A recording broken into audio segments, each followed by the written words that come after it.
ঘুমের 12টা বাজিয়ে রাত 3টার সময় উঠে ধান সিদ্ধ শুরু করছি। ধান সিদ্ধ করতে করতে দেখলাম সকাল হয়ে গেছে। সকালে ফুপুও ধান সিদ্ধ বসিয়েছে। এদিকে সেনাবাহিনীগুলো অক্ষর দিয়ে নাম ধরাধরি করছে, তো আমিও ঘ দিয়ে একটা নাম ধরলাম। এবার তাদের উত্তর শোনেন। কি হয়? ঘুই সাপ ভাই, ঘুই সাপও একটা নাম। এরপর মুক্তা ক দিয়ে একটা নাম ধরলো আর তাদের উত্তর। বলি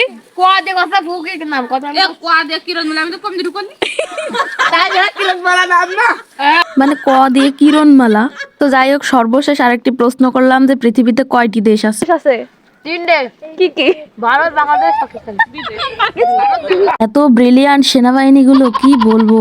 এদিকে ঘেনা বাবুরা নাকি সবাই ইয়ামিন বলে খেপায়। আমি জিজ্ঞেস করলাম ইয়ামিন কে? ও মা অমনি আমার লাঠি দিয়ে মারতে শুরু করলো। এদিকে আমার আব্বা জানেন নাকি ক্ষুধা পাইছে। তারপর মাঠে যাচ্ছি আমার বোনকে ধরতে। ওকে ধরতে পারলে আজকে বাস কলে দিব। কি সুন্দর দৃশ্য, তাই না? আজকে আমার খালার আমার মিকি বুড়িকে নিয়ে যাবে, তাই আমি ওকে নিজে হাতে মাছ খাওয়াচ্ছিলাম। কিন্তু কষ্টের বিষয় হলো ওকে নিয়ে যাওয়ার পরও মারা গেছে।